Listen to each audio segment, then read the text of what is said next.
that we can meet the 2030 goals, and if that is really the case. I'm Sanjida from Nisai Global School, Bangladesh, and I will be your moderator for today. Before we move on to introduce our esteemed panelists, who are professionals who have been working for years in the education, technology, ICT sector to help develop curriculums, to help schools understand how to move forward with the education itself. So before we begin with them, I would like to give you a little abstract of what the discussion is going to be and why exactly are we here today to discuss about these. EdTech largely is considered to be the solution that will help us reshape how education is delivered and perceived in the future, and the future being right now, in order to meet 2030 goals. But is this actually happening? If so, how exactly is it happening? Over the past 2 to 3 years, we have observed the exponential rise in various tech platforms across the globe to deliver education. For example, Baiju in India, Light of Hope Tech Academy in Bangladesh, Exceed Education in Southeast Asia, and Zeropan in Europe, and many more such examples we know. The COVID-19 pandemic, however, has added more value on the existence and the role and also the need of these EdTech platforms, to the extent where even different government bodies are also rushing to seek possibilities in order to continue education. However, there is another side and another concern to this discussion: how robust our education systems are to meet the 2030 Sustainable Development Goals. Being able to answer the dynamism of the current education system, current facilities, how much the curriculum has developed over the years will decide what education is now and might be post-COVID and beyond. The pandemic has allowed us to explore the possibilities and also have allowed us to go around and explore the idea of online and blended education and how it affects the schools, how it affects the students, how is it affecting the parents right now. So moving further, we right now would love to introduce our first panelist, Mr. Paul Keenleyside, who is the Executive Director of Nisai Education Trust. Paul spent over 20 years as a special educational needs teacher, school leader, and advisor in both mainstream and special education settings. Paul is focused on the roles of innovation and disruption in education system and how this might enable us all to meet the UN 2030 Sustainable Development Goals. So Paul, moving on to you, I would like to start with a few questions, but before that, welcome and thank you so much for your time over here. And this really, really means a lot to many of us. We also have some schools who would really like to learn a lot that you have to share with us today. So my question would be, Paul, I would ask you in two different tiers, and you can take on the virtual floor that we have today, and I'll let you lead the discussion from there on. So could you highlight your experience at Nisai Education Trust and as an advisor at both mainstream and special education settings, and tell us, one, what have we observed about some of the emerging issues for students in exceptional circumstances trying to stay in education under the stress of COVID pandemic?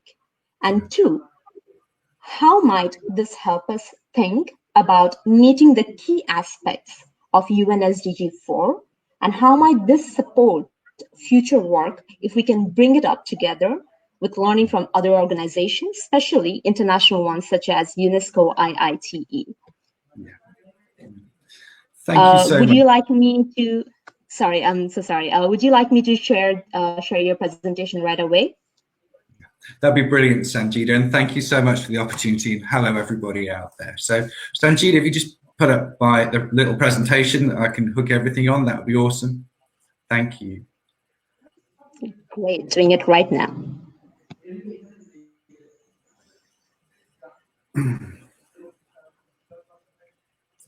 There we go.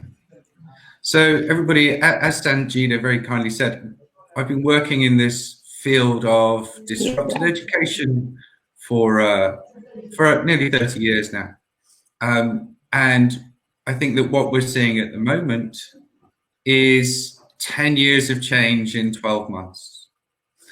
What I've also been very privileged to do is to work with the team in Nisai, both in the UK and abroad, who have had a real impact in terms of developing new ways of looking at online and blended education, and also in terms of thinking about what that really means for young people and adults in terms of their onward progression, their pathway. And this is why the SDGs are so important. So if we could just, Sanjida, would it be possible to make that a little larger so we're a full screen? So in terms of thinking about the conversation we're having today, the first thing is we're never likely to see so much change.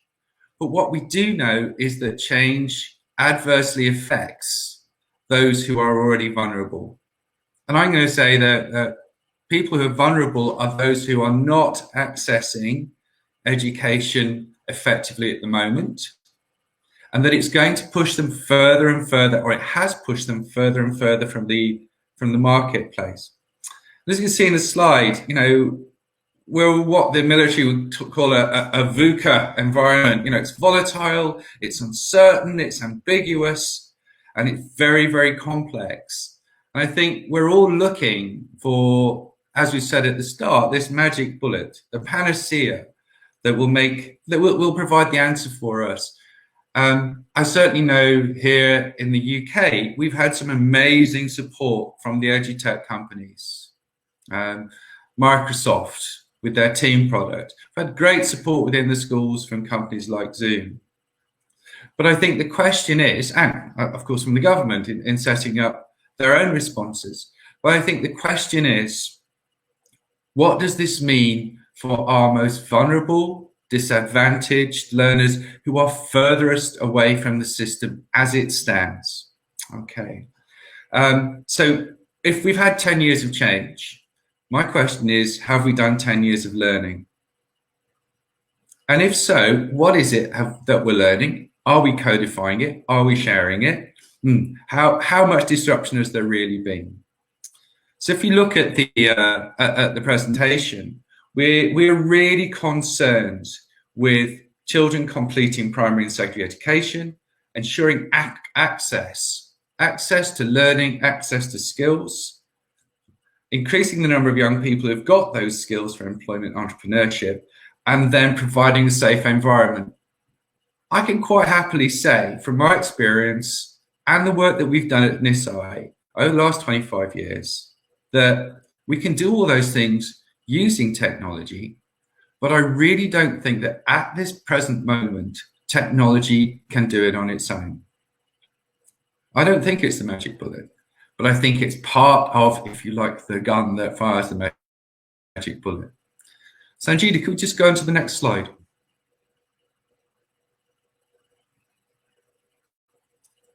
So what we need to think about here is what's actually been happening. So I've done a little bit of research or looking at some of the outcomes here in the UK for our most vulnerable learners. And the NFER, the National Foundation for Education Research, did a really quick dip into remote learning across the country as to what was happening, talking to teachers, talking to head teachers, talking to principals, talking to students and learners. And we found some pretty shocking stuff in there. The first one is that if you're vulnerable already, if you're at a distance from learning or you're in a deprived community, COVID's made it worse. Okay, we can all get that. But what's even worse is that it's worse more. Really hard to get a head around. So if you're disadvantaged already, that disadvantage gets worse. And when they dug into it, drilled down into it, these are the factors that they found, okay? Pupils haven't got access to IT. This is really obvious. This is really, really obvious. If you've not got IT, you can't get into remote learning. If you're vulnerable, you're less confident. And we can see there that they showed that 82% of their vulnerable pupils were not accessing remote education. 60% of young people identified with special educational needs and disabilities were not accessing learning. And we also say that nearly 50% of young carers. So using these tools is possible, is potentially very useful for all those children who already have access. If you don't have access, these tools, online platforms, using different sorts of remote learning actually make disadvantage worse. The other thing they found that was really interesting was that talking to somebody matters. If you've got an online conversation going on, rather than, as we would say, call and respond or non-synchronous education, the teacher sets work, the work is done, the work's sent back. If you have something that has a conversation and a relationship, then actually those young people do much better. So that's the first broad outcomes that we have. Okay, thank you, Sanjida. The next slide, please. So at the same time, in April, the Education Endowment Fund researched about what did all the other evidence tell us? And there's some really key points here. So for those of us that are teachers, this is quite reassuring. Teaching quality is more important than how the lessons are delivered. So even if you have got all the technology, what you really need is good teaching. And this is something that Nisai has done for over 25 years. Really interesting how they use the platform, the virtual school, to be able to deliver high quality education. They also found ensuring access to tech is the key. So we have to make sure that we can have as many platforms as we want, but we've got to make sure that people have access to them. Peer interactions help. Absolutely. We're back to being part of something, about our well-being. And we need to support pupils to work independently, so we can use different tools. And that also comes out in terms of different approaches. There are times when something like Zoom might be appropriate, but there are times when a classroom with different technologies within it is more appropriate, or even a tool that sits outside of the classroom. We have to think about all the different tools that technology gives us and how we deploy them as educators. So just the final slide, what I did do was think about, is there a checklist from what we're beginning to learn at the moment? Is there a checklist in terms of using technology at a time like this? Is there a checklist that we can use to support greater efficiency and effectiveness around the SDG 2030 goals? And we kind of came up with 4 very, very key, very simple ideas. The first one, and by the way, you have to have all these in place. All these in place. The first one is digital capability. You've got to be able to get to it. And we think about Canada in Ontario, where they suddenly realized that over a quarter of children actually didn't have digital capability at the start of the pandemic. You've got to be able to have digital literacy. You've got to be able to know what to do with machine. You've got to know how to access the platform. You have to have personal well-being. That is to say, you have to be in a position where you want to learn. And as educators, we know this. And the final one is that you've got to have great teaching. I personally am a great fan of the UDL, the Universal Design for Learning. So we've got to have in every platform, in every classroom, in complementary education like Nisai Group's Global School, we need to have multiple means of engagement, representation, and expression.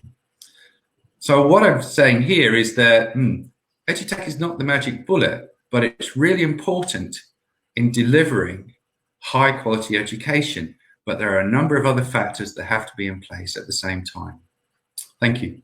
Okay, Sanjida. So those are the key points I think are raising from what we found over the last 9 months.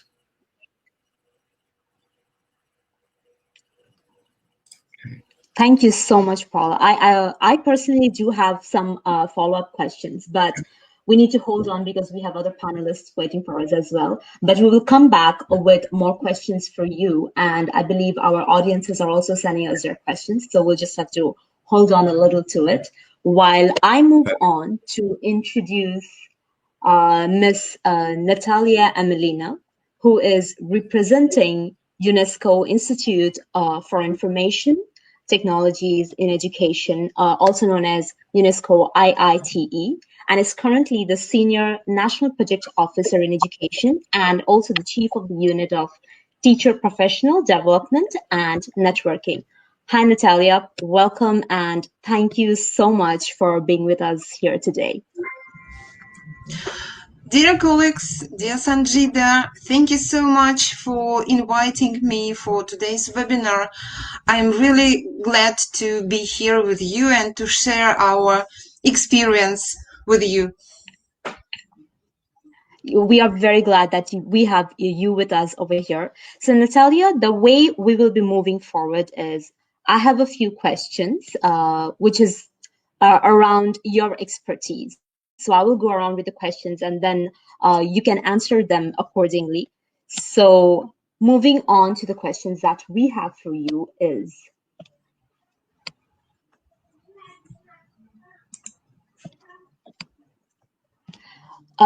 so first of all, as far as we know, your activities are focused on new model ICT and AI-based approaches that is used to teach and to understand the learning environment for the 21st century quality education. So why don't you enlighten us a little more about your project and how it's focusing on the UN 2030 SDG 4?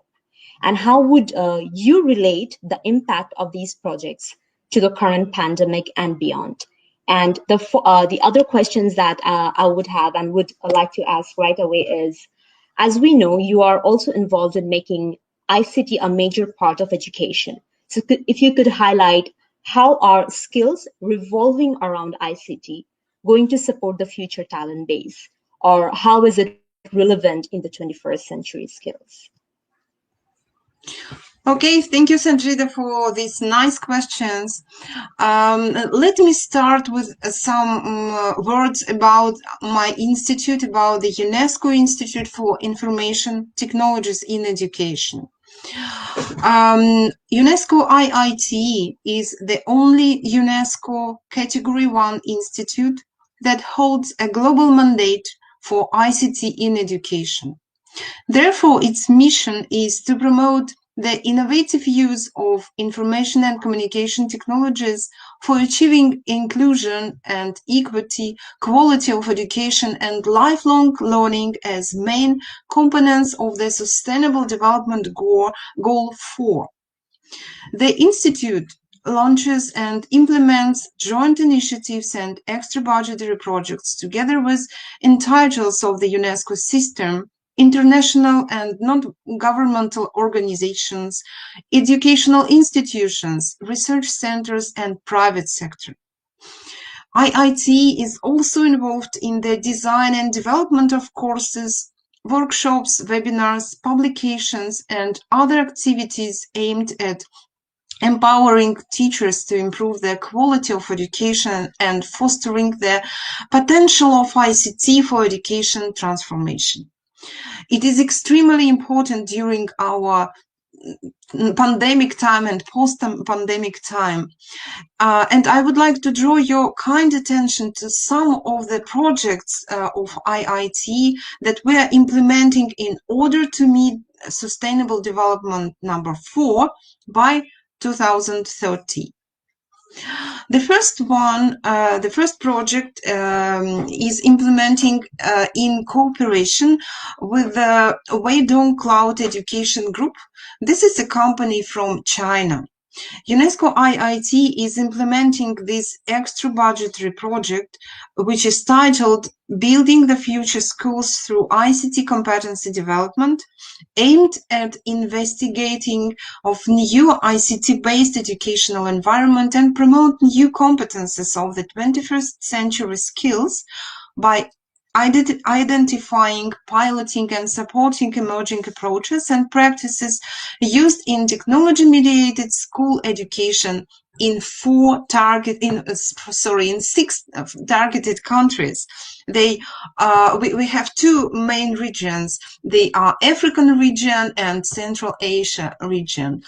For African region, we took Namibia, Nigeria, and Mauritius, and for Central Asian region, we took Uzbekistan, Kazakhstan, and Kyrgyzstan. Recently, we have decided that Rwanda will be also one of our additional countries in and targeted countries in African region.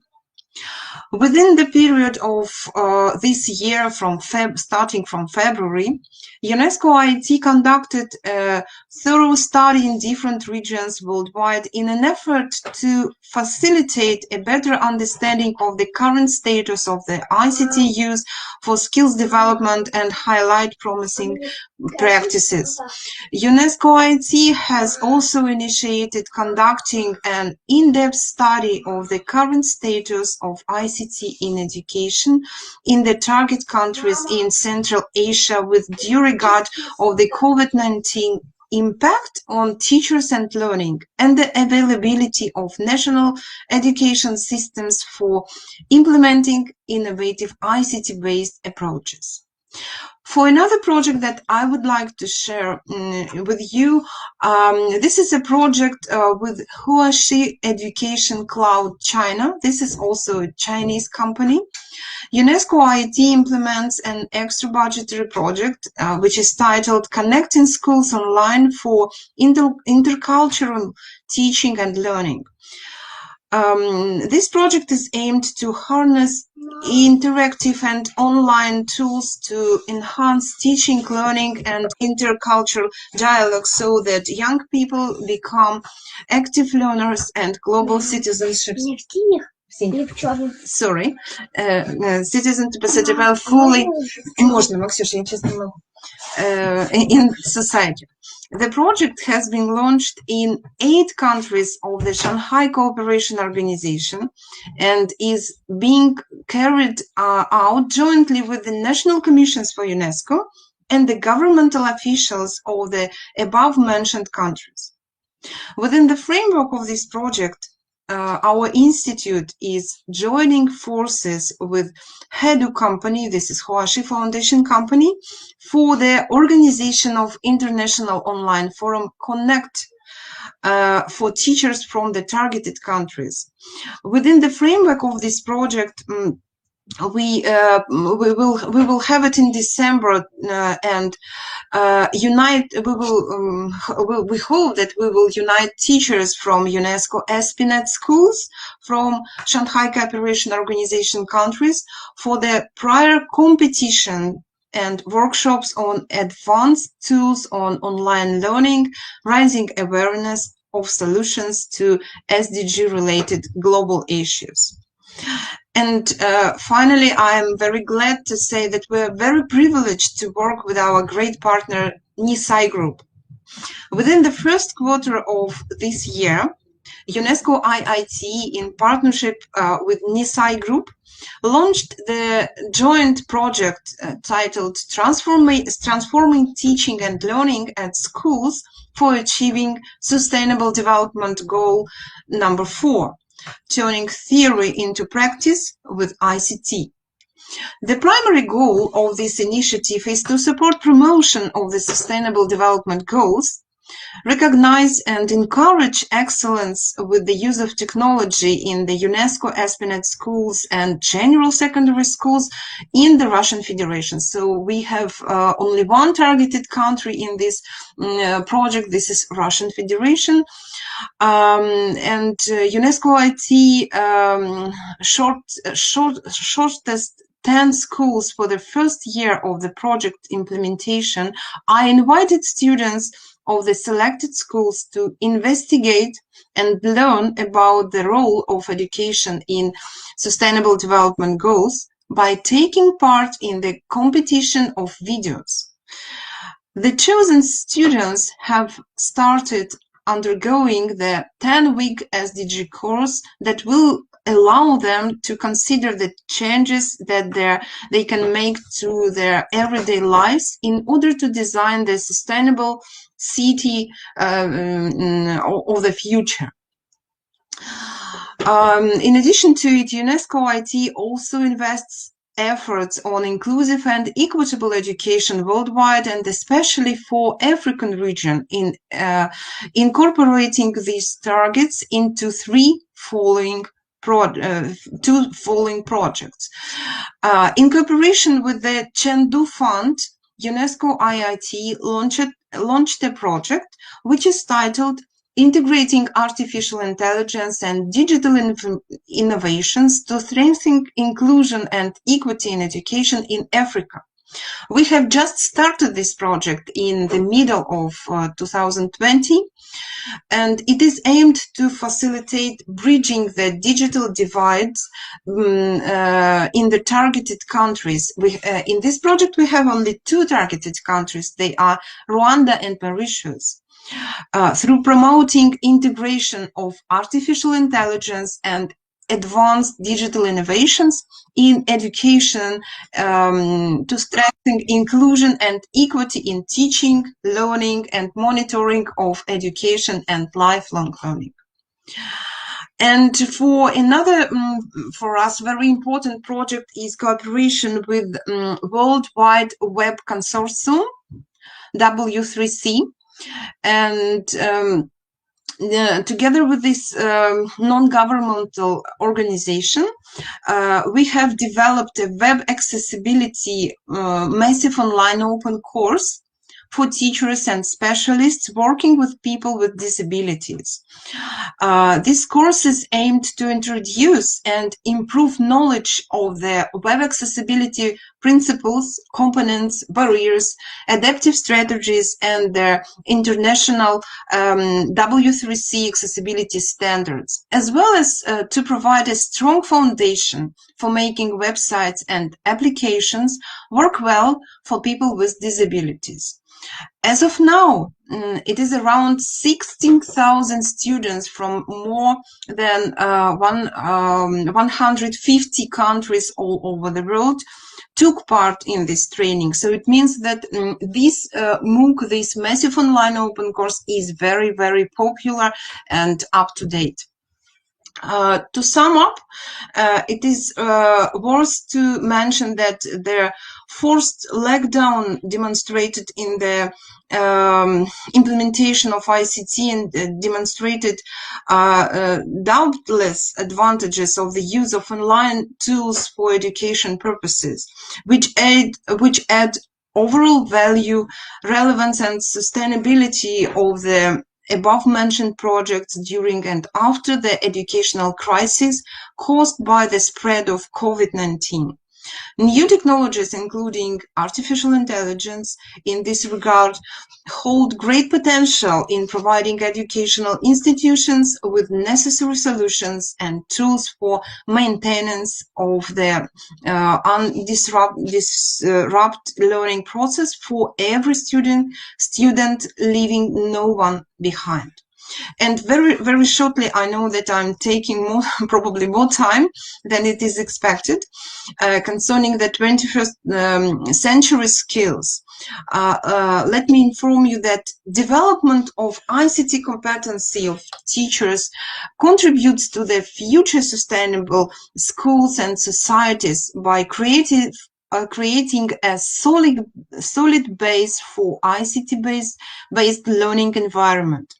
Therefore, enhancing effectiveness of students' knowledge creation and retention, and providing teachers with wider pool of resources, best teaching practices, and professional development opportunities. ICT-enabled educational environment also encourages students to think independently and find innovative ways and solutions to social concerns and SDG-related issues that make critical thinking and problem-solving essential 21st century competencies. Technology supports communication and collaboration between schools and countries, which eventually foster development of global citizen skills and lead to joining of efforts to create more peaceful and sustainable future. I think that I will stop here because I know that the time is limited and we would like to have more discussions. If you have any questions, you are very welcome. Yes, thank you so much, Natalia. Thanks a lot. We do have questions and we will actually get back to you probably after our next panelist is done, because we are actually taking all the questions also from our audience who would like to have their questions placed. So for that, we'll be waiting till our next panelist is done. And thanks again a lot for your time and helping us understand so much about the projects that UNESCO IIT is doing. So moving on to our next panelist, who is someone that a lot of us already know, especially the audiences from Bangladesh, Mr. Munir Hassan, who is the head of youth program at Prothom and general secretary at Bangladesh Mathematical Olympiad Committee. Mr. Munir Hassan is changing the way the math is being taught and understood by everyone in the country through daily mathematics publications in national newspapers and new textbooks. Also training for teachers and mathematics festivals that reach tens of thousands of students and their families. Mr. Munir Hassan, thank you so much today for your time. Thank you so much for being with us here today. So moving forward, I have a few set of questions that I would place to you first, and then I'll be giving you our virtual floor for you to answer these questions. So you have worked very closely with students, educators, and government bodies in Bangladesh. So my question is actually in three different tiers. What do you think the formal education institutions were prior to the pandemic in terms of the progress that we were making in comparison to the global education facilities? Where do you think this pandemic has brought us to? And how do you see things recovering after this pandemic? And what steps do you think we should be considering as a country, and especially to recover our education system? The floor is yours. Yeah, thank you. Thank you, Sanjida. I just give me a minute so that I can ask my people around this floor. এই ওদেরকে একটু মানা করো তো, বলো যে আমি leave করতেছি। Sorry. So No I'm in my problem, no office, problem, okay, Mr. Munir. and there are people who No are worries. doing this thing. So thank you, Sanjida and Nisai Bangladesh Group, and thank you, Natalia and Paul, for their eye-opening discussion. So what actually I wanted to add to this discussion is where we are in Bangladesh. So our education system, we got it from the British system and the Pakistan system, and we want to make some sort of changes. But the overall education system is the system that we have had in say 100 years back. So this is mostly the evaluation system is mostly on the written part, and we don't have any system of assignment and the homework and other things. So that in this pandemic we really faces a problem how to handle this pandemic. You see, we have a study in national student assessment in 2015 and 2017. We found that the student who passed from the primary school, that is for the fifth grade, they have only 20%, 17 to 20% actually acquired the skill that is been required to have grade 5 students.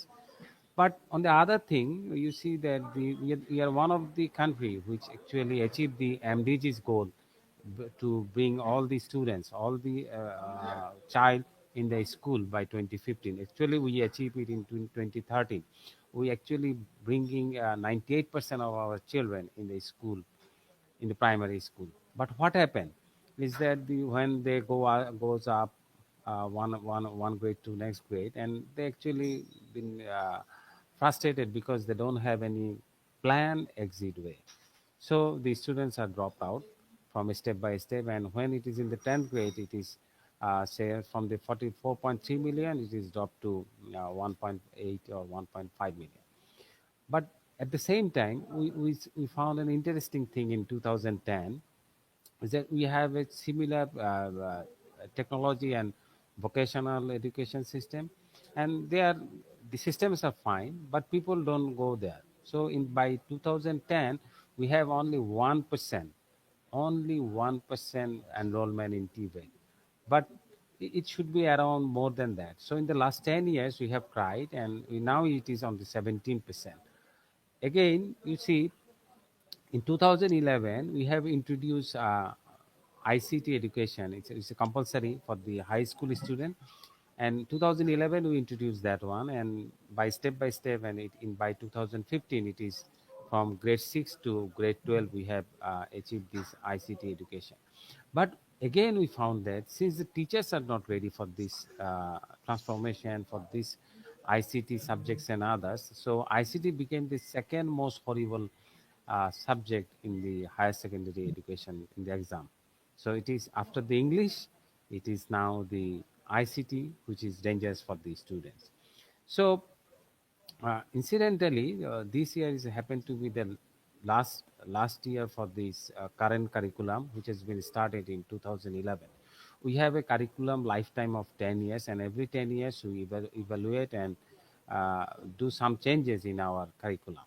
But by this time, we have decided to make an overall changes in the curriculum, which will be supposed to be implemented from the 2021, but now we are shifting it to 2022.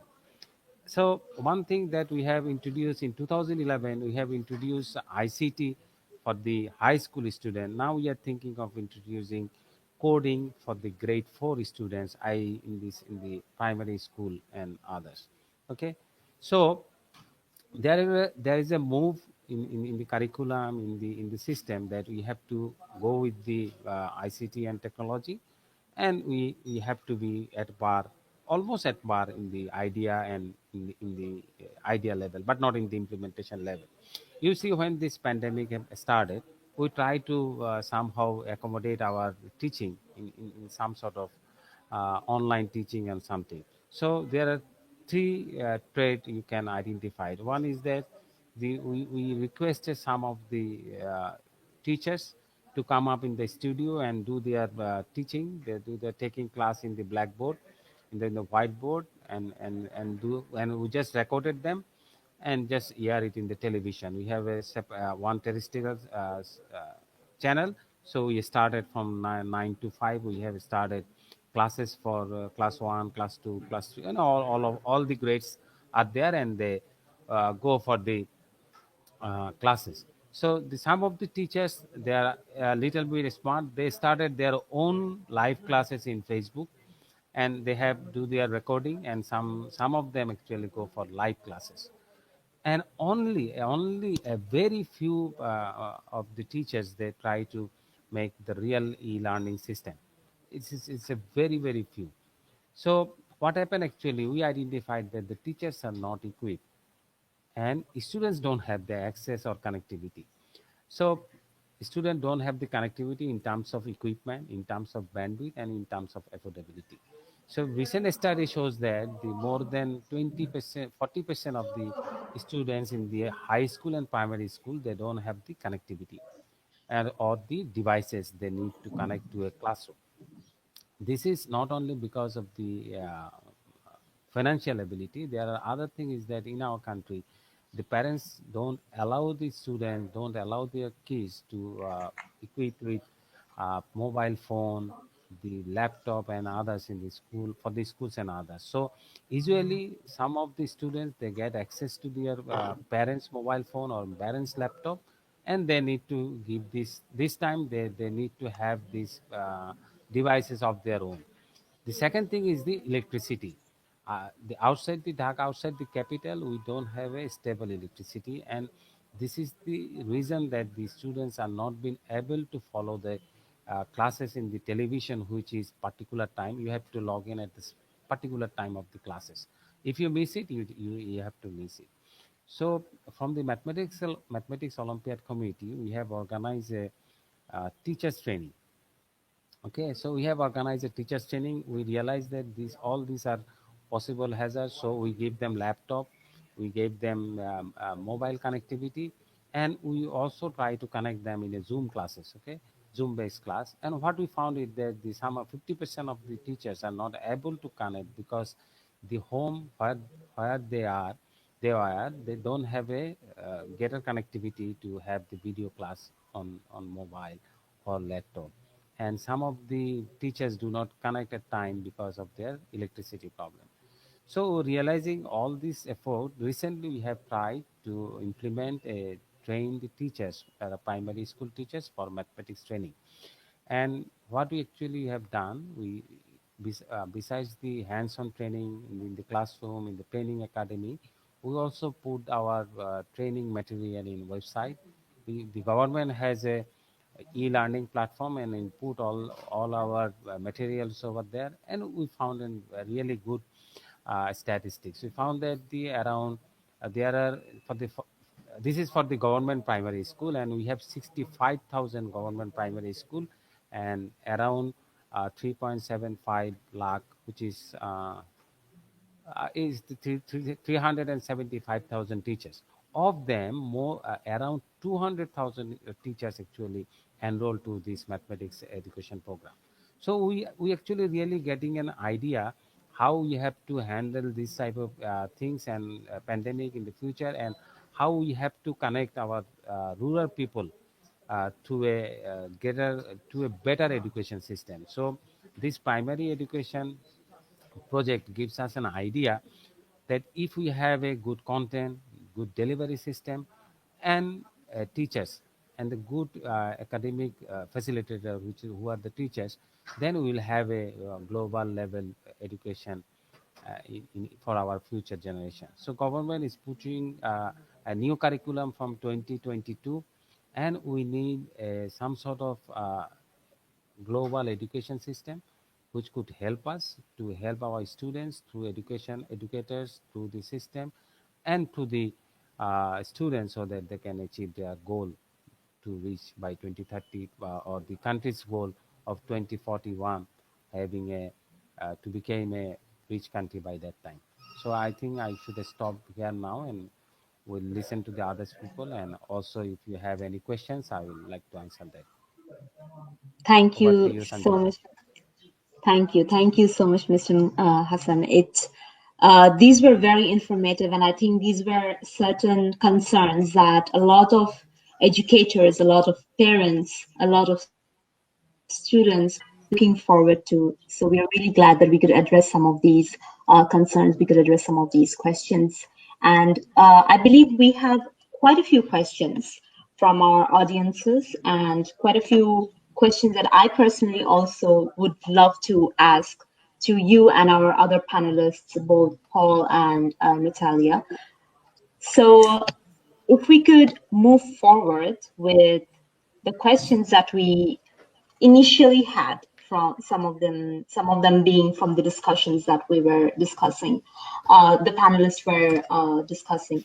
So I think the follow-up question that I particularly would like to place is to Paul. One of your slides, you discussed about how the disadvantaged students are currently in a situation where things are even worse for them. So right now we are in a situation, even Bangladesh being the country where we were looking forward to a very good development, we are also fearing a lot of, as Mr. Hassan mentioned, that we're also afraid of a lot of dropouts.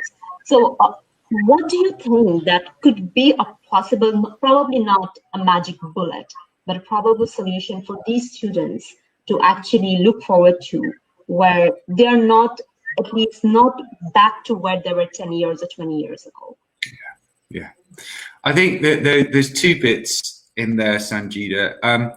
There's some really interesting research has been done about holidays, which sounds weird, but we know that in the summer break in countries like Canada, the US, and the UK, there is 6 months gap is created between the most able and the most disadvantaged in that 6 weeks in terms of their learning position. And some really good work by Todd Cunningham at the University of Toronto about, he's called it the COVID slide. It's how that gap has got bigger and bigger. Now, for me, that is analogous to what we're seeing in the communities, as Munir's described at the moment, the have-nots reaching further away. part of the response that we can make to that is, one is to think about why we ever have gaps in education through the year, and to think about what education might look and feel like. The second one is to think about where education takes place. And we're absolutely seeing this issue, as Munir is describing, about kids not being able to get to technology, teachers not being able to use it. So I think we need to be really creative about time and how we use the technologies. So there's something really important about having experiences that are recorded and live so that people can get to them when they can get to them. So it's both synchronous and asynchronous online education. And also in terms of being able to deliver, if you like, lessons or knowledge that can be downloaded at one time, worked with, and then brought back. So it's kind of, we've something that we were thinking around when we were looking in, particularly in Africa. And it was great to hear about all the innovation there. Is that we're talking in South Africa, that kids can only get to electricity and data if they walk. And that's not that often. But if they can get there once a week and download all they need, then they can take it away, work on it, and then come back and reload. So I think we have to look at using the online tools in a complementary way. We need to do it all the year round. And I'll come back to the point that I made at the very start. We have to have a good understanding of what great teaching looks like and how we can use the different tools. So that would be my answer to that. Thank you so much, Paul. I really hope we do work around it and can figure out the situation, because more or less every country. I want to add one. Yes, please. Sanjida, I want. Yeah, thank you, Paul, to mention that this pandemic actually creating gap almost 6 months for those who have access and those who have not. But in Bangladesh, we found actually this gap is been more widened, because my daughter is in a school in the capital, and he's been all the time. She's busy with her classes through online, and she's doing okay. She's doing so far. But the government primary school, the rural schools, rural academies, actually they are not in the school games, and that the classes that actually we have arranged from the government is a 1 classes per class in the television. Okay, so it actually, I think that the country like Bangladesh, the gap will be more than 6 months. It might be an 1 year gap, and after this pandemic, it will take us really challenges to make them closer, to make them more closer in the education. I think, Munir, I agree with you. The 6 month gap is just in a summer holiday on a normal year. It's just in a normal year.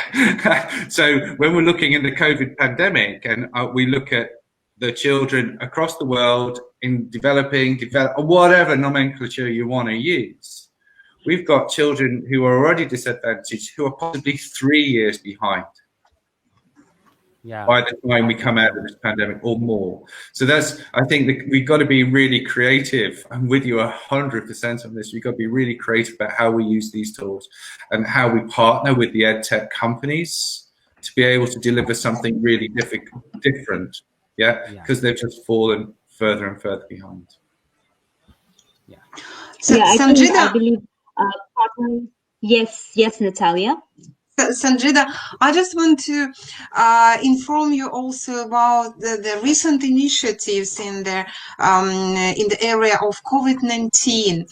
Actually, on the request to the UNESCO headquarters and UNESCO Institute of Educational Planning, our institute was starting and is starting now to work with 2 countries, Rwanda and Mauritius. We are going to implement a very rapid assessment on the situation distance and remote learning of children, of students with special needs, first of all, people with disabilities. And we are going to understand the situation in terms of infrastructure, ICT curriculum, and integration of ICT into curriculum, competences of teachers in terms of ICT competences, first of all, and what is more important to us to understand their skills in terms of distance education with such children.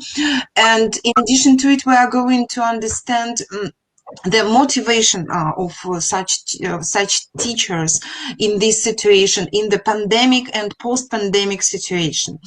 And in Mauritius, in addition to it, we hope that we will learn some good experiences, because Mauritius is one of the countries in the African region. However, we understand this that this is an island, this is a small island, and they have a great experience in terms of development of not only of high-tech technologies in inclusive education, but also low-tech technologies, including development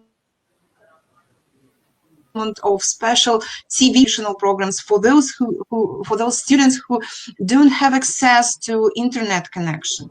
But anyway, we are at the very beginning of this research study, and we are cooperating in this field with NGOs in Rwanda and Mauritius, and this work will be done under the United Nations partnership in line with the United Nations Convention on the rights of persons with disabilities.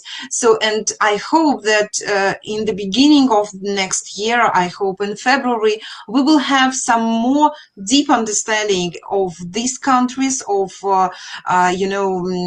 countries of the African region who has some experience in this field. Thank you. Thank you so much. Thank you so much for this information. I think there is a lot of inspiration that many other countries can also take from these results. And many countries are actually waiting for these results, because based on that, we understand how particular region has to adapt, learn, and get along for the next generation's education. Following up with that, I have a question for Mr. Munir Hassan. That is, so we were discussing about, how can the government, or however it is, whichever organization it has to be, can propose to move forward in helping the disadvantaged students. In a budget perspective, how do you think the government is funding or is planning to fund for these projects? One of the the focus is on the disadvantaged students.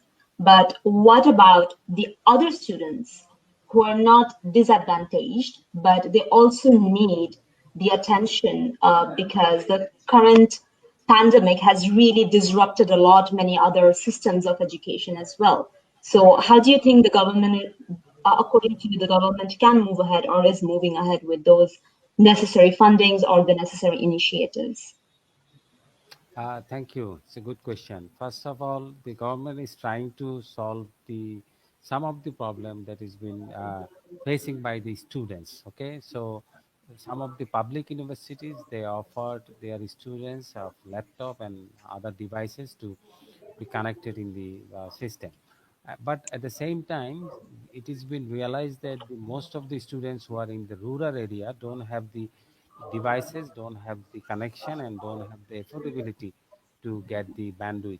So the universities, most of the public universities, they have decided not to take any exam in these times. So there are no exam, that they are having classes, but there is no exam in these times. For the schools and high schools and for the primaries, there is no such initiative. Some of the initiative has been taken by the private sector entrepreneurs, and some of the some of the organization that are working for the education, but not for the whole system or something like that. So government has, you already see that we could not take our examination of 12th grade, so we have decided that the examination result will be published on the basis of their 8th grade and 10th grade result, which is ridiculous, but we have adopted this one.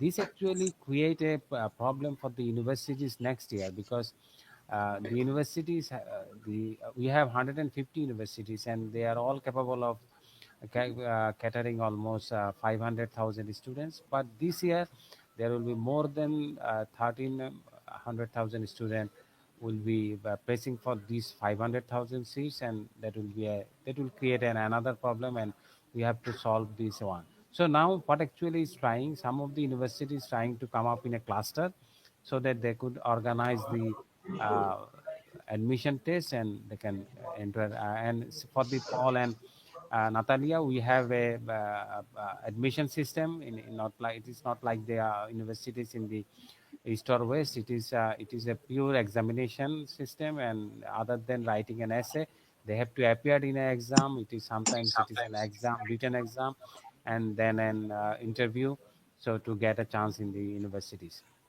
So this will also become very difficult.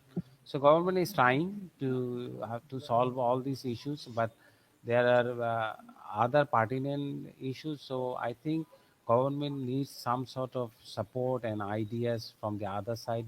Hopefully, those who solve, like the Nisha, where you already solved some of these problems. So you can come up with the plan to help the government and the education system. The private education system is as big as it's the government. We have 65,000 government primary school and 65,000 private primary schools. So it is almost equivalent. So it is important that some of the organization like Nisai or something like that have to come up with a probable solution, so that we can implement that one in the Bangladesh area. That's it, I think. Sanjida. Thank you. Thank you so much. Thank you so much. That was definitely informative, and I believe that Paul would know this better. That Nisai has been involved with various skills training, training students, preparing students for various courses besides the academic as well, with the government as well in different countries. So, if you could just help us understand a little bit further about what are the different other courses.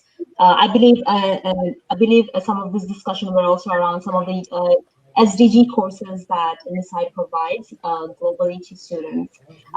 Some of these also, I think, was in partnership with IITE. So I think, I'm not sure if Paul is the perfect person or Natalia for answering this, but I would like to go with Paul. Okay, so I think that Natalia is no doubt the better person to talk about IITE, and I will defer to her on that particular, because of the detail and her depth of knowledge around the Russian system in particular and its application. But we're working in partnership around developing the SDG 2030 courses with them. But Natalia, I think, should talk about that. I just would like to come back to the point you made at the start around skills courses as well as education, vocational skills. The question here, I think, is actually about, it's actually the core question that you came to, Sanjida, which is about how do we do learning? Because whether it's skills-based, and we have done this whole, we work with students all the way through to 25, some of whom are vulnerable, some of whom are on skills acquisitions programs and vocational work. But what this is really all about, I think, is how online providers of whatever type and ilk are able to complement and add to the system as it stands. I think this is the critical point. And Munir, I know you've been very, what can we do that's different and that everybody can get access to, whether it's about skills, with adults and young adults, or whether it's with core learning around, literacy and numeracy with those younger pupils. I think we have to stop. Oh no, what we've learned, I think, as Nisai, is that we're here to complement the system. There are times when a learner will benefit from being in a different kind of group, in a different kind of setting, online, with support. And there are times when they need a part of their skills courses to be doing practical work. So we think about a school that Nisai built, the first school we built, And that actually every child did vocational learning as well as online learning. Okay, so they spent all their time doing core skills of things like literacy and numeracy and science and IT online, and then they spent the rest of their time in their, as we would say, their trade, whether it was construction or childcare or whatever it was, and we had specialists to do that. I think that's a perfect analogy about how online education should complement physical education and be in the right space. You can teach skills. If you have the curriculum and you have great teachers, we can teach. But what we also need to be able to do is to have physical education around application of skills too. And it's how we can use the technologies and the platforms and the different learning tools knowledgeably to be able to support everybody.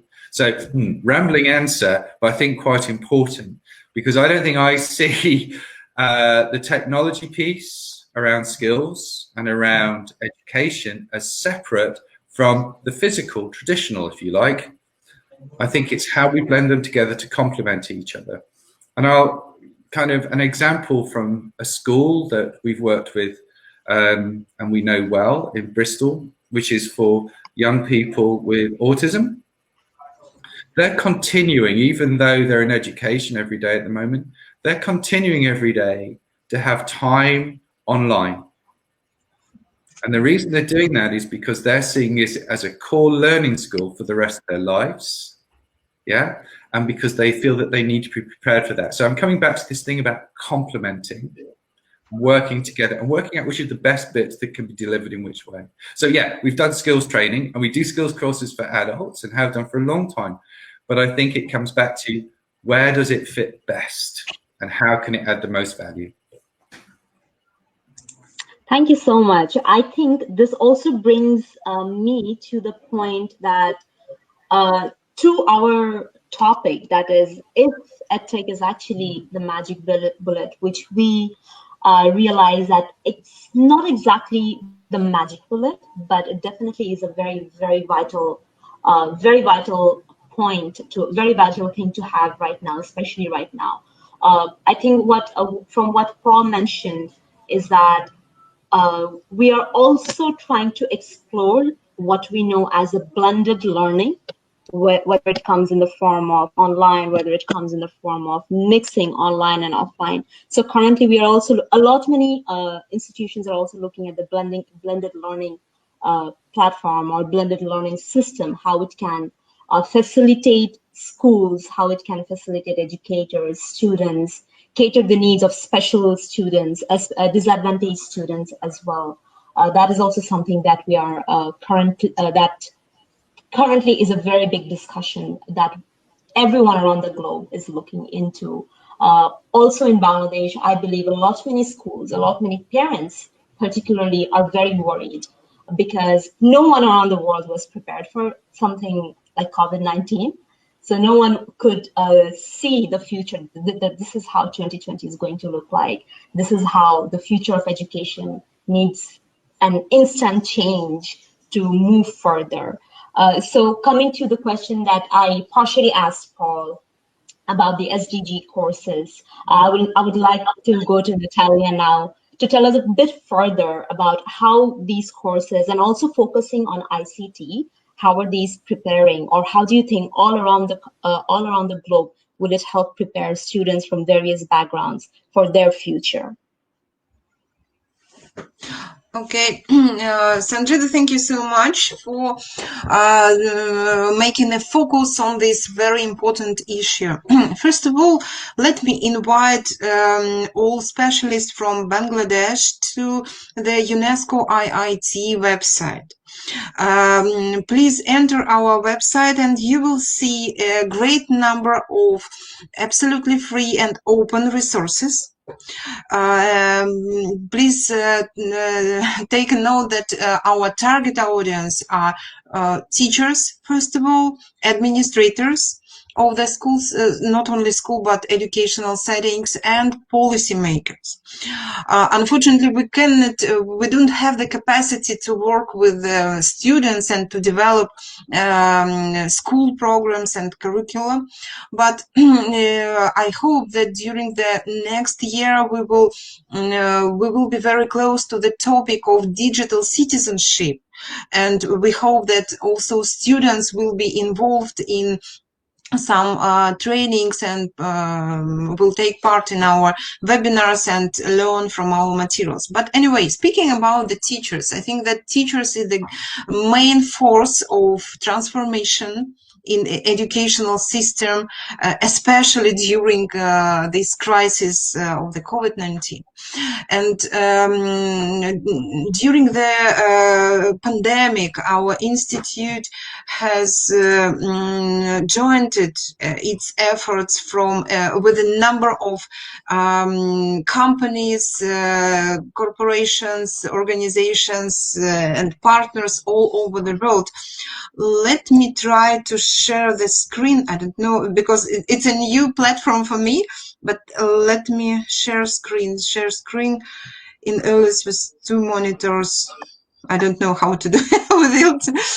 Okay, probably I will try next time, but let me inform you that we have a number of partners which are helping us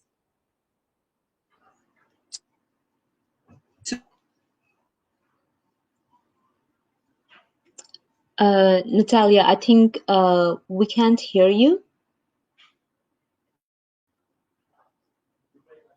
Dealing also in the field of education with a number of teachers, schools everywhere, absolutely everywhere. And you can find a recent online platform, a recent tool developed jointly with Google. It was developed jointly by UNESCO, IITE, and Google Education. We have developed a tool which is entitled Teach from Anywhere. Teach from Anywhere. So this is a hub and collection of instruments that will encourage a teacher to work in a distance mode. I think that since Bangladesh and other countries can use English language, I think it could be an appropriate tool to motivate and encourage teachers. But this is only one example, and I'm sure that speaking about the situation, for example, in Bangladesh, first of all, every government is under the pressure during this time, and I would like to thank Munir about sharing with us that about the details of this situation in the educational settings. I think that UNESCO and UNESCO IITE being a organization which is trying to support UNESCO member states will be in a good position to provide its assistance to this country in cooperation with Nisai. And first of all, what we need to know, this is more a kind of question to Bangladesh colleagues.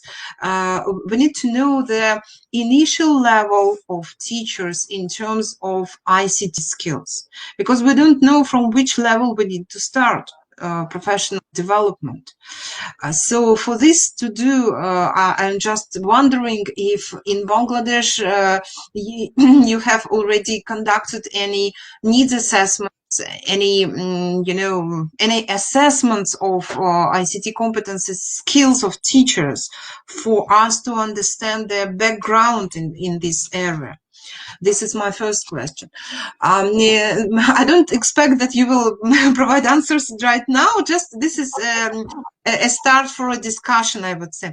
And in addition to it, we also need to understand the level of infrastructure, ICT infrastructure in schools, and first of all, in the remote areas of Bangladesh. We need to understand the connectivity, We need to understand the level of hardware and software used in schools, used in universities and vocational schools. And in this way, we had also a great experience. For example, we have a great partner which is ITU. ITU, this is International Telecommunication Union.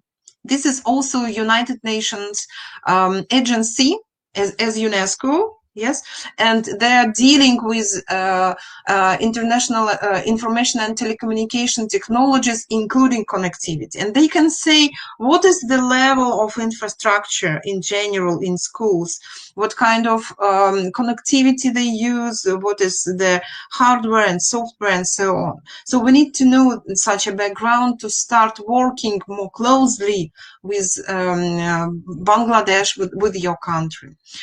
So and again, in general, we will be glad to provide more support to this country, to your country, and we need to have more discussions on it. And I think that it will be nice to invite policymakers, governmental stakeholders to this dialogue, because they are responsible for this policy, and we need to understand their opinion, their feedback on these issues. So that's probably all from me at this time. Thank you. Thank you so much, Natalia. Thank you so much. And thanks a lot for addressing some of the very important issues regarding how ICT-wise certain areas, in terms of certain areas being in Bangladesh or even other countries, we need to first check out whether or not these students have the facilities to receive the facilities that we are trying to bring them to begin with. Moving on to some of the questions. Actually, we have a lot of questions from our audiences that that we have been waiting to ask out. So I'll make it very quick. One of the questions that we have is there any qualitative, quantitative differences between online and physical peer interactions? I think also, isn't the digital divide simply an expression of socio-economic inequality? How would you like to answer that? I kind of knew that was coming my way. So, so Ahmed, there is, to answer both your questions is yes, from what we've found. In terms of the question around interaction, we've done a lot of work with Nisai Group and also with the Stafford University over the years about what people need online. And so, for instance, we don't use camera and things like that because they want to be, the young people want to be focused on the learning. And they express themselves in different ways, including chat room, chat boxes, all those sorts of things. And the teachers can work with them. So there is a qualitative and quantitative difference between the two. I especially think there is a qualitative one, but I think that it's an accepted qualitative one. I think people know what they are doing with it, and they're capable at all ages of putting it into different spaces. I think that also brings me on to the point when I think about my 4-point checklist. There's something there about the well-being aspect. I think people need to be in a state emotionally and in terms of their readiness to learn, to be able to work into those spaces. I think that's the first thing. The second one, absolutely, is about socioeconomics. I mean, we're looking at a have-not world, you know, and whether it's going to be water or whether it's going to be technology, this is actually, in my opinion, the crux of the problem. And we found that, I mean, Munir, I was absolutely with you when you're describing what's happening. I think every country in the world, no matter how developed or, you know, wherever you are, or however wealthy, we've actually seen this, and it's been a shock. The reason I talked about Ontario was because Canada is always seen as being, you know, kind of up there as a G7, so on and so forth.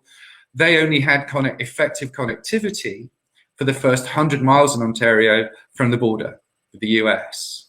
So connectivity gets more difficult the further you go up. So there's like 2,000, 3,000 miles where the connectivity wasn't as effective. It was there, but not as effective. And they were shocked to discover how many of their children were not able to access online education at home because they didn't have the kit. We found the same. I think every country's found the same. And we need to find a way, I don't know, I've been, sort of banging a soapbox here. We need to find a way to address that inequality, and for the world in the China, this is a huge issue, to actually accept that there is something about digital rights, or the right to digital information. In the meantime, I do think that we need to think about what we need. That is to say, simple can be really good. We found this, we've been developing a literacy tool called Units of Sound, or repurposing, redesigning, and bringing it into sort of up to date. And what we found was people want to be able to use digital learning on really, really simple tools, low cost, simple tools. The reality is, does everybody really want Apple this or Google that? Oh, I don't mind. In actual fact, simple is really good. How do we get simple, low cost, robust kit that will last to people so that they can use it on offline, and so they can access it, they can access digital learning in the way that they need to access digital learning, not in the way that everybody thinks that they ought. And actually that reinforces the socioeconomic gap. Thank you so much, Paul. Thanks a lot.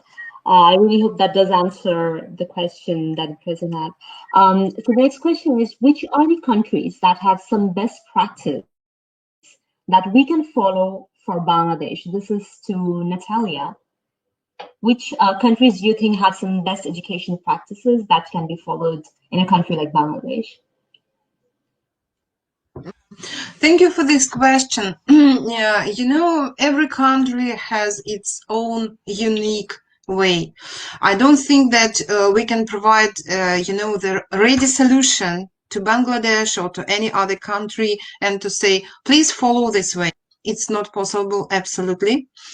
And currently we have a number of research studies that we will be glad to share with you the results of these research studies, and we will bring some light in terms of COVID-19 challenges, good practices, and overcoming of barriers.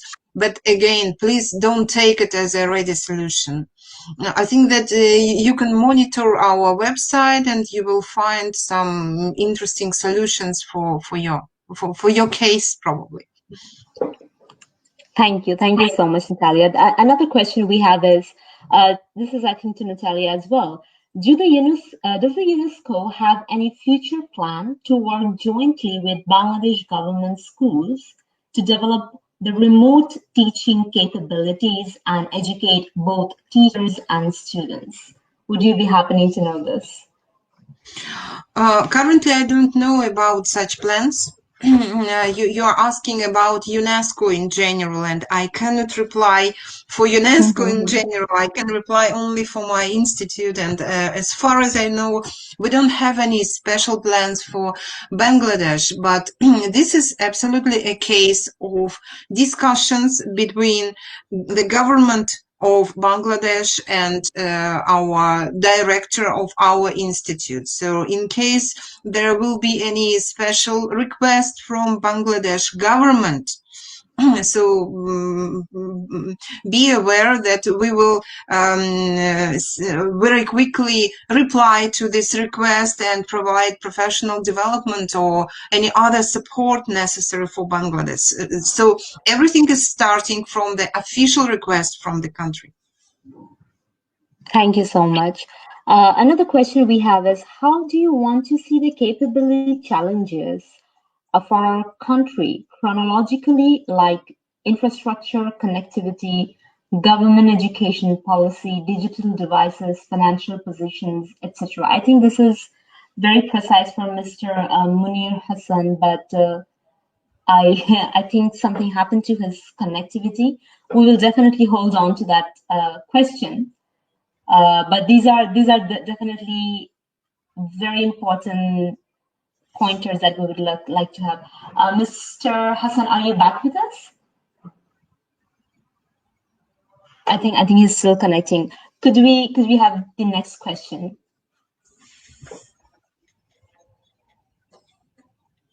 In this situation, without taking any examination, what are the methods that have been considered to assess the new ways of education? Paul, I think this is your expertise. I do think that obviously each country has their own system. I do think there is something here about ongoing assessment and using the capability that the potentiality that's there within blended learning and online learning to be able to develop assessment as you go. Continual assessment, I think, for me, this is my own personal view, is absolutely critical. But I'm sort of in the same place as Natalia in that it's very much dependent on the country and the culture and what people have comfort with. We are currently still in a position where we're debating. We have clarity that we'll be doing examinations in the UK in this coming year. Are we exploring options around using technology to examine in a different way? No, I don't think we are at present, because I don't think there's enough bandwidth. But I do think the use of blended or complementary learning means that you can assess in different ways. Yeah, and my personal view has always been that should be about continual assessment, but that's me. Yeah. Thank you so much, Paul. Do we have more questions? I believe we have a lot of questions, but they are being filtered, so they are more relevant to the topic. This was for Mr. Munir Hassan. Someone specifically asked it. How do you want to see the capability challenges for our country chronologically, like infrastructure, connectivity, government education policy, digital devices, financial position? So I think what the person is trying to ask is, what are the challenges in order to achieve these capabilities for us as a country? Mr. Munir, if you could answer this for us. Yeah, I think the most important part is the understanding of the problem. If we decided, if we really mean that there are problems, then we can solve it. You see that the financial ability or the infrastructure ability all actually needs a good political commitment and to allocation of the resources in a right way. So my opinion is that if the government is try to resolve these issues and they really wanted to solve all these issues, then we can solve all these issues in step by step. Let me give one example. You see that the national telecom policy, that stated that by 2023, the all school, 70% of the all schools should have a broadband connection by 2023. It means only we have 3 years. So if you really wanted to do that one, then we have to allocate resources. We have to allocate schools connected to the high-speed internet system and others. So if only having a policy, it doesn't matter. So we also need a really commitment from the government, from the highest part of the government, and also we want to see the implementation of the policy directive as well. So I think it is everything has been quite possible, but we need real commitment and the resource allocation properly. I think it's possible. That's definitely a very positive note to learn that something that we're looking forward is something that that students in the need to move forward towards their future is on the way, and we are looking at it from a positive perspective.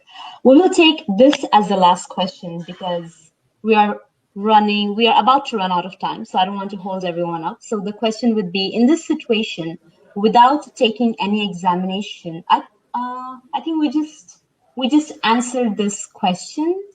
So I believe this stream will be up in a bit So you can definitely check the answer. In your discussion, I found we need to have our own resources who can work with UNESCO IITE to develop teaching tools defined with our own language. What do you think? I think this was to Natalia. Yes. Thank you very much.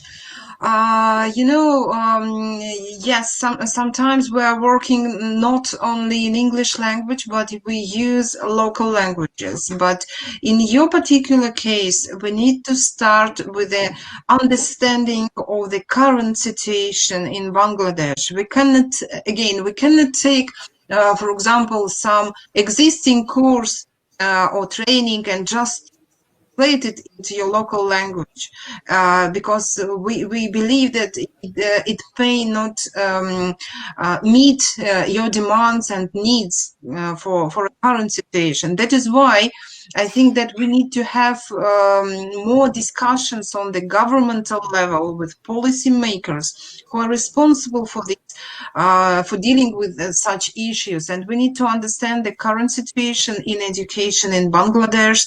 And first of all, in terms of the use of information and communication technologies, connectivity and other issues should be revised in details. And after that, we can think about possible cooperation, possible actions in this field.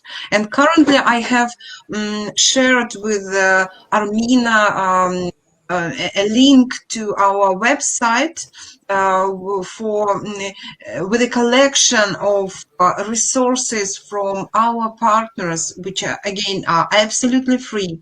And you can find there a lot of examples of guidelines, online tools, massive online courses, and many other tools, many other resources in line with the COVID-19 and pandemic situation. So your teachers are very welcome to visit our website and to learn from our partners and from IITE publications. So please do use these resources.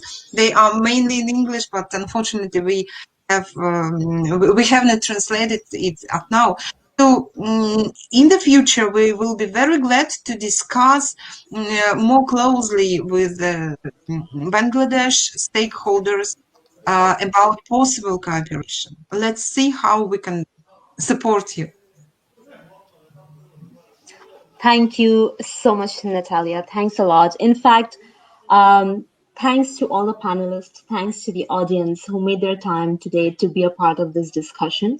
We still have a lot of questions that we could not look into, but we would definitely love to address each and every question in a written format or probably in the next discussion, because this is just the beginning of many other discussions, especially from Nisai Education Trust. We hold on a regular basis, we hold a lot of webinars. So the questions will definitely be answered, probably in a written format, or probably if you follow us on our blog, then we would be loving to answer your questions.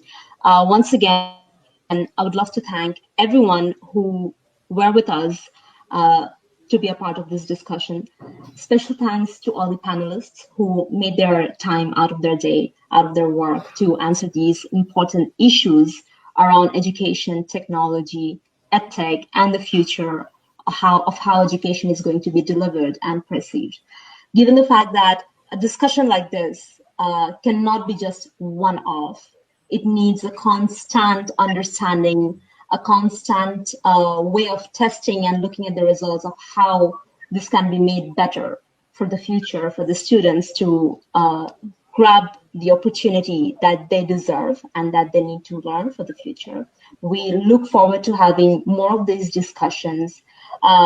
Given the amount of questions right now, I can see we will be having more of these discussions. But for today, we would have to wrap it up, given the fact that we are out of time. Thank you very much, and we'll be looking forward to our next discussion very soon. Thanks again, Mr. Munir Hassan. Thank you, Natalia. Thank you, Paul, so much. Thank you. Thank you very much. Thank you. Have a great day, everybody. Thank you and take care.